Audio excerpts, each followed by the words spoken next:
Okay, so we're live. Hi everyone, this is Shahir, and I work for Larval on special projects. So Larval basically provides data and software for pharmaceutical industry, and in particular in the field of cancer, to be accurate. So every week we have decided to have this podcast, which is actually named as Larval and Friends.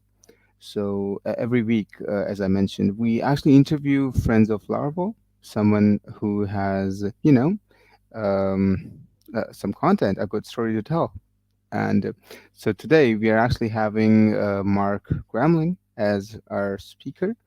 And along with me on the team, I have Debradi as well. So welcome, Mark. Welcome to Larval and Friends. And Debradi, if you maybe like to make some opening comments, you can go ahead right now, and then we can welcome Mark. Sure. So, hi everyone. Welcome to Larvol and Friends. Today we have Mark Gramling, who is the Director Oncology in Larvol, and we are super thrilled to interview him. And I hope you to enjoy this discussion. Off to you, Shahir. Thank you. Sure. Thank you so much for this. So, Mark, as everybody just mentioned, you are the director of oncology at Larval. Although this conversation that you're going to have, it's totally going to be your own input and not your company's. So yeah, over to you, Mark. Please give us an introduction of yours. Well, thanks, Shahir, and thanks, Deborati. Sort of feels a little bit like inside baseball, but happy to share my thoughts and share my experiences. So, hey, everyone who's listening to the podcast today, as stated, Mark Gramling, Director of Oncology at Larval. I've worn a number of hats at Larval over the past um, 8 years or so, and based out of Nashville, Tennessee. And I'd say I'd say the topic came from career navigation without a compass. I wanted to sort of come up with a topic that's a bit provocative because I'd say it as the top liner. If you asked me when I was studying biochemistry in college, that I'd ultimately be working with a great team like this, building software to support pharmaceutical industry and learning new technologies and a lot of the different areas that I've been in, I would not have expected that. So sometimes that's what I mean by career navigation without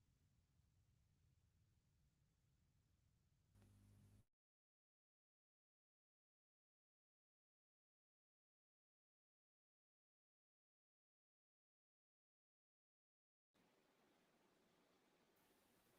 compass. Oh, I guess we lost Mark for a moment. Can you hear him, Debrati?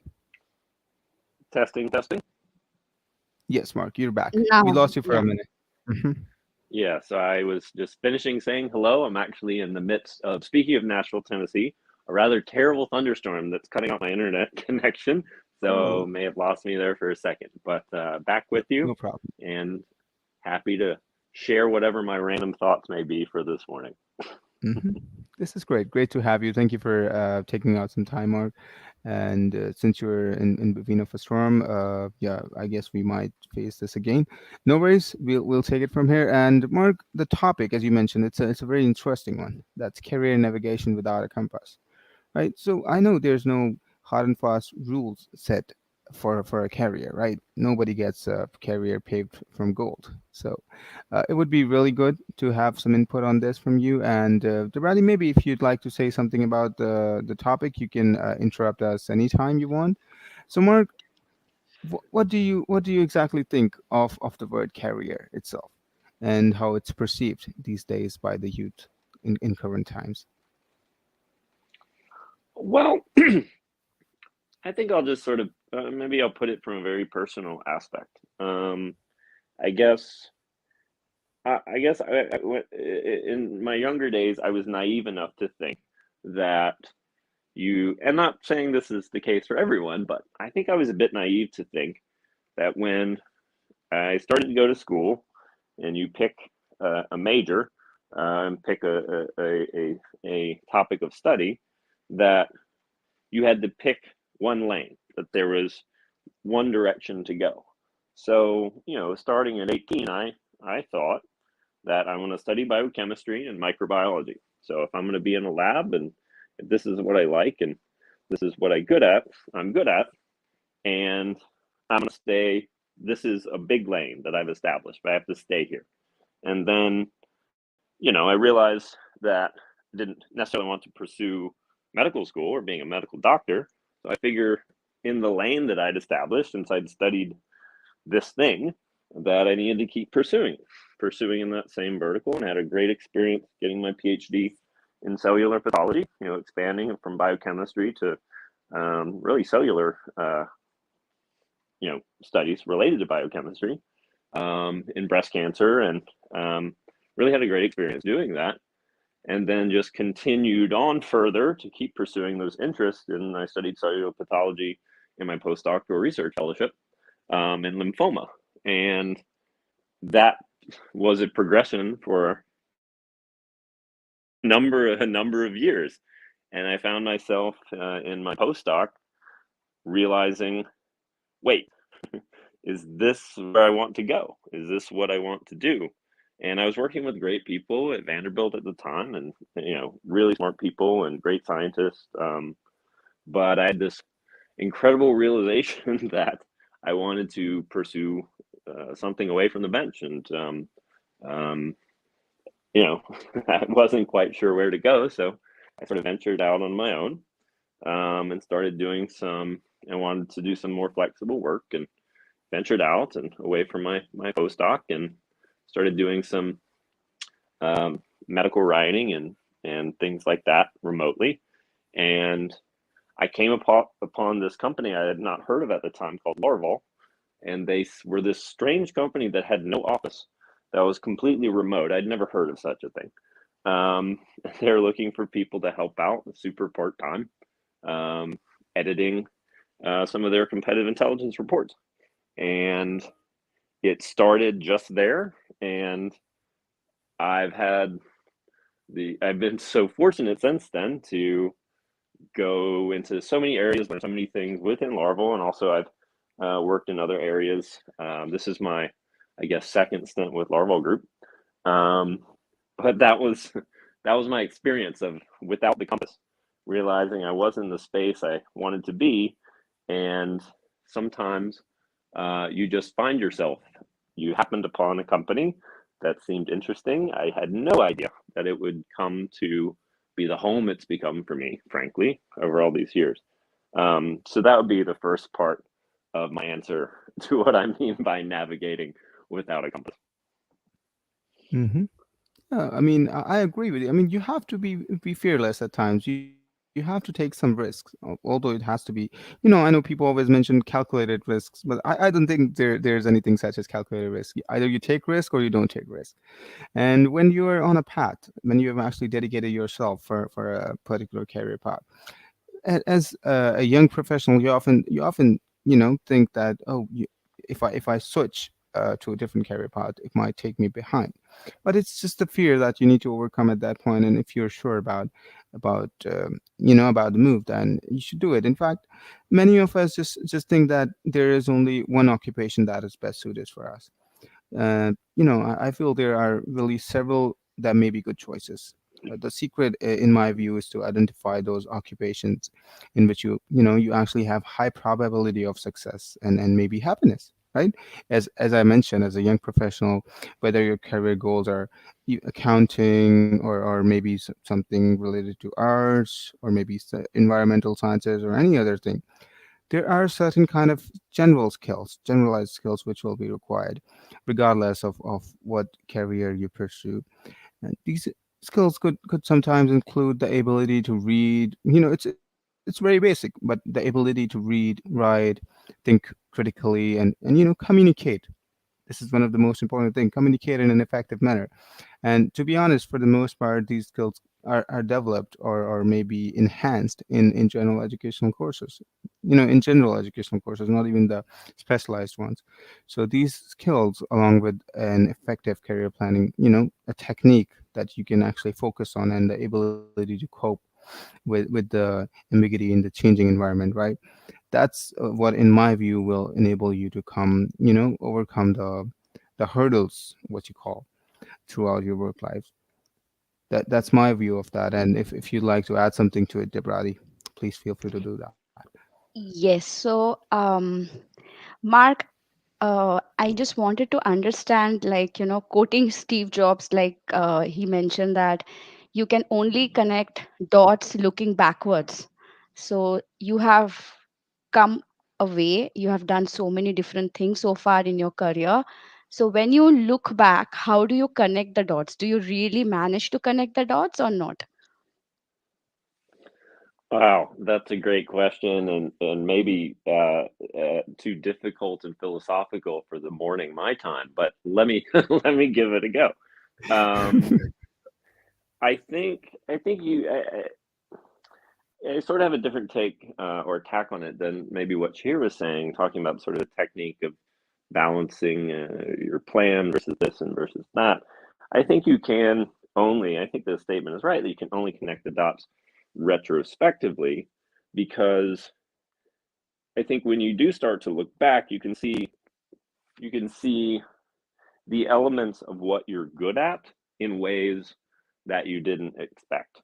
So, um, when I think about some of the work that we do these days with biomarkers and clin and cancer data, when I look backwards, I realize that I enjoyed the intricacies and the academic top level complexities of looking researching cancer, but also looking backwards, I realized I didn't have the hands or necessarily the personality to be the best person at the bench.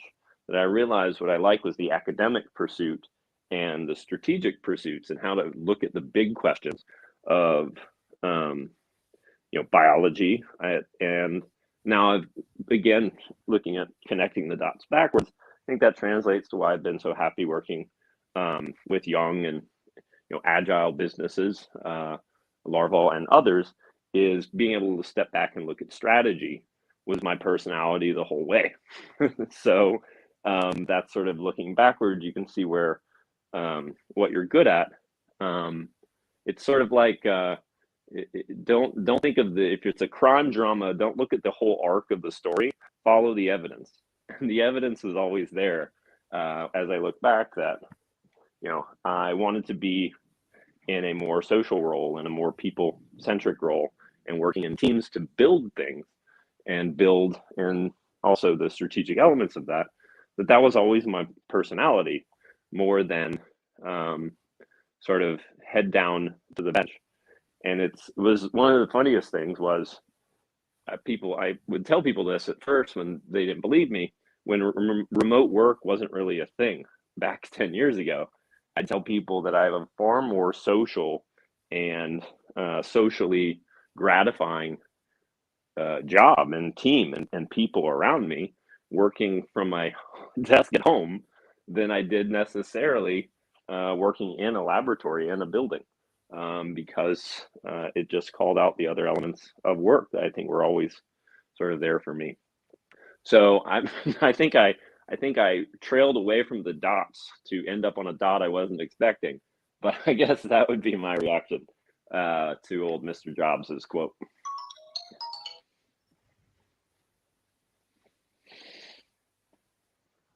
Thanks so much, Mark. So, actually, I realize like you have been such a wonderful teacher, and it's all because now I could some way relate to the dots.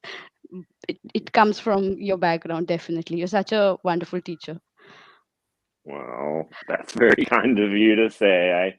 I've never been a super official teacher, only a few positions I've held nominally, but that's something I've really enjoyed my whole life. Um, Teaching guitar, teaching dental students histology. My wife and I did a tutoring program for young kids and coming to America, new English language learners. So um, I try to be a good teacher, but you're so kind to say that, Devarati. Thank Hmm. So yeah, I'd like to add a few points. It was yeah, it was great to listen to your conversation, Mark. But I do feel that career planning, this whole process is, as you mentioned, it's an ongoing and sequential process, right? But since it has the fluid rather than chronological, right? You move to the next step only when you're ready to do so, right? It is understood somehow, although I did not mention it previously. And you may move back and forth between steps at any given time, right? That there's no surety that you would not or you would. The career planning process is also cyclic, right? When career change is desired anytime during your work life, you may repeat the process once again. And I was just going through this article that day, and there was a line that there was some data from the U.S. Bureau of Labor Statistics, and that indicated that the majority of members of the labor force will actually make, on average, 3 to 4 major changes in their career, and mostly during their mid age, uh, between 35 to 45. It was something like that, because human beings are complex, right? We are humans after all, and each of us actually has as unique expectations from the positions that we are working at. And although we can follow the same process, but the career planning outcomes may always be different, and they must be individualized. That's what I feel, because once again, everyone has a different expectation of their work life. So I would certainly agree, but I would still back my point that one should never be, you know, fearful of what might be ahead. If they want to do something, they should do it. Right? There's no harm in making a career move. It's to be honest, to be precise, it's never too late. What do you say about that? Well, I'd certainly agree with that. I think there's 4 to 5 to 6 points of light though that I think can can make it even more complex than the being just uh, the courage to take on something new. As we all know, business can have its ups and downs. So maybe you're in different positions, and certain things may go up and down, and maybe it's time to you have to move in that way. Obviously, personal life. Everyone has challenges that arise, or things that come up, or they may need to move. So there's a personal element of it. There's I think the big arc, of course, what you're saying is if you're really inspired to take on something new, then that's, of course, there as well.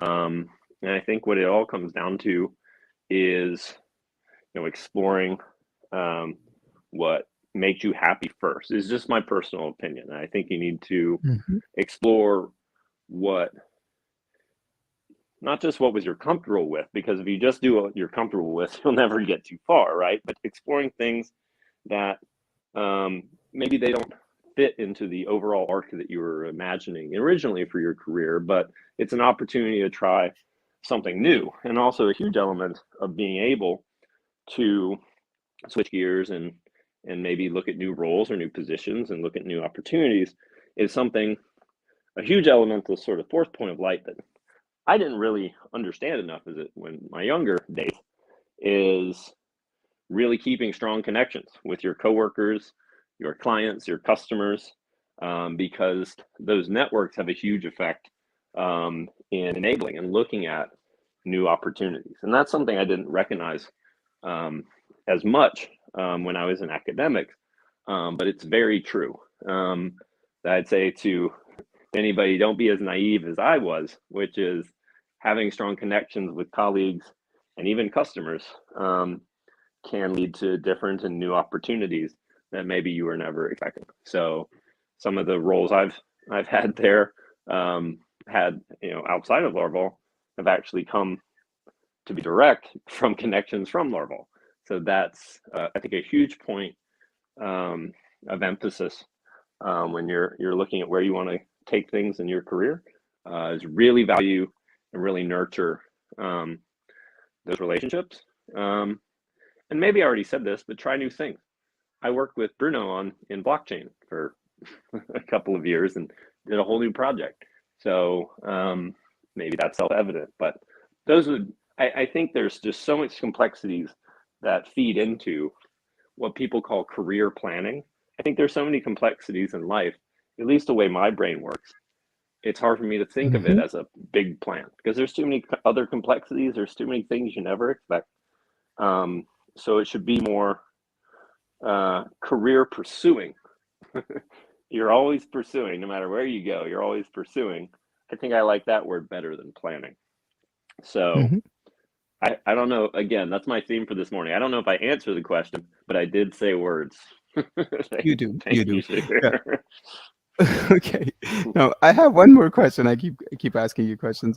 Yeah. So I have one more question. But first, I would like to ask it from you, and then I would go to Deborah with the same question. If you have to maybe give 5 points that you would consider before moving, before making a career move, a major career move, what would those 5 points be? Depending on, keeping in mind all your experience, and since you're now a senior professional, what would be the 5 points for the younger generation, or the people who are, maybe 20 years back, who maybe in college right now? What are the 5 things that they should always consider before making a move? Five. Wow, that's a. Usually people ask for lists of three, Shahir, but five. All right, let me do my best. Here we go. Okay, we'll do three. No worries. We'll do Okay, three. well, Okay. we'll go 3 to 5. So, um, I'd say point one: consider you and your family first. Consider your happiness, your well-being, your family's happiness, well-being, what works, because there's nothing more important than you as a person, relative to any job. That's point one. Um, Point two: try something new. If you're looking at maybe new positions or looking to change gears or looking at a new place, if it looks like the exact same thing that you already did, are you really looking forward? Are you really going to make yourself, are you really progressing? So try something new. Um, Point two. Point three: think about how your skills translate in ways you wouldn't expect. Think about if you're studying microbiology, how would you describe how your skill set would work to an accountant? Think about how your skills translate, how your brain works, and how it translates in a new way would be point three. Um, there we go. I'm going to stick with three. How about that, Shakir? Okay, you pretty much did manage to cover it in three. Okay. Debradi, over to you. Okay, 3 points or maybe thank five you. points, as you like. Sure. Yeah. So I would say that before making a career move, or in fact, all the time in your career, uh, look at your purpose in life. How much what you're doing is aligned to the purpose of your life. So it might sound philosophical, but it's very, very important, because when you are spending around 8 hours or 9 hours of your day, it's almost one third of your time, which you will never get back. So you ought to align it with your purpose. So that's the first thing I would suggest. Always align it with your purpose, and always assess yourself best, like what you're good at, or maybe what you want to accomplish as a person. Like, suppose I'm an introvert and I would like to be a great PR professional. I would not hesitate to take up a role of where I need to do a lot of relationship building, etc., because I am breaking my boundaries to achieve what I'm envisioning about myself. So that is point number 2. And the third point, I would say that it depends on, as Mark mentioned about the, like, family part. Definitely, you are how much of your, like, we are all investing in our time, the time and efforts towards a job. So check whether you are trying to accomplish something at the cost of peace and like, I would say, sanity. I won't use the word happiness because it's very relative. But if you are going for something and you're trading it for peace and, I would say, health, then I would say you are making a bad choice. So always assess how much of peace and health would be, like, because maybe sometimes some opportunity looks really good, and somebody makes a jump, and then they realize that they're trading their peace of mind behind, like, with with the opportunity. So that part, I'm not trying to sort of discourage something, but that part should be assessed very, very carefully, like whether health and peace is to be traded with a yeah, those are the 3 points, Shahid. Hmm. Great answers, everybody. Great answers, Mark. So, yeah, what I understood by that, everybody, is that it's really really necessary. Even a couple of years back, I didn't believe in work-life balance. Responding to your questions, everybody. But as you mature in the career, and as you mature as a professional, you do understand how important it is to have a work-life balance. And I'm really glad that we are now talking about it. We have started giving value to that as an industry, as a corporate structure overall. So yeah, I would agree to all your points, and great points that you made as well, Mark. So how much do you guys think current technological aspects and current ease of access that we have, like we don't have to go anywhere, and we can build our network. We can do networking just simply through LinkedIn, right? You would probably be sitting at your home, not meeting your colleagues for months, and you would still be having a network of a 50,000 people on LinkedIn. I've seen that, right? It's not that uncommon, or even a 5,000, or maybe a couple of thousand. That used to be a huge number back then. How do you feel this is influencing our decision making, and maybe this ease of access, and the fact that people who are working remotely specifically, they might be able to relate to the question. How much do you think, Mark, that this is influencing decisions of career choices, the fact that there are remote opportunities now? How do you see the non-remote opportunities now? It was a long question, but yeah, that's what it is. Well, I mean, that's a huge question. I don't know if I can speak intelligently for the global impact. I think there will be a huge global impact of opening up industries and people maintaining remote. Something I think it's been done well in the technology software industries for a number of years. I think can now be expanded, and that's going to open up opportunities for people. Um, to me, just from a personal standpoint, I've it's it's actually been a positive for me having a lot of experience working remotely because I've actually engaged with clients. I've done consulting work as well, where the boundaries didn't exist anymore. So putting LinkedIn aside and putting maybe some of the other points aside, when there is no geographical boundary, I was able to make a few connections really quickly and immediately start doing projects with clients I consulted with. I did some work in benefits management. I did some work um, and other types of healthcare consulting.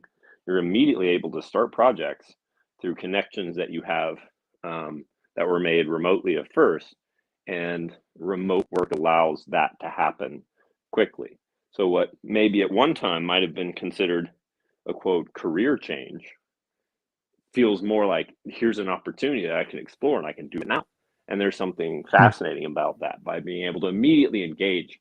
And that's why I love startup. I love smaller businesses, um, or at least, Larval is an established business, but always it runs like a startup because of the energy level that you can immediately make those connections and start new projects and go. So to me, that's what's been a huge benefit to me from a remote environment. Hmm. Great point. So, as we had a limited time, we just have one more minute left, Mark. Before we end the call, we usually do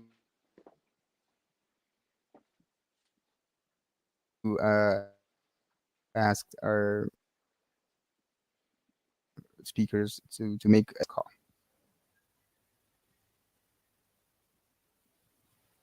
And it cut a little bit for me, but is this the take home message part? Yep, correct. Okay. All right. So I think I got about 30 seconds. So I'm gonna put it in a rather maybe silly way. Um, Especially maybe as Sheer, as you set it up, people or maybe at younger stages in their career. you don't know everything that's going to happen. You don't know every twist or every turn that's going to happen in business, or it's going to happen in life, or it's going to happen um, in where your interests lie. And you don't know what skills you're going to develop that you may be leveraging down the road as your primary job. So, to the theme of navigation without a compass, it's you don't know what's going to transpire, but there's always going to be a place as long as you're focused, um, as long as you're always improving skills and developing new skills. There's always a new direction. There's always a new opportunity if you keep your head down. So that's what I'll say. Because frankly, that's what happened with me. I would never have expected to be doing what I do now, but Got it. I've been Yeah. very fortunate to Excellent. So yes, follow the dots, as Deborah absolutely said. Follow the dots. understandable. We'll So call it nothing that. is worth your yeah, nothing is worth your happiness. Make decisions. So sorry to cut you off. Yeah, thank you so much, Mark. Time is of the essence. Thank you so much, everyone, for joining us, and it was a great conversation. Thank you, Mark. Thank you, Debradi. Thanks a lot, guys. Thank you so much. Thank you. Thank you, Shahir. Thank you, Deborah.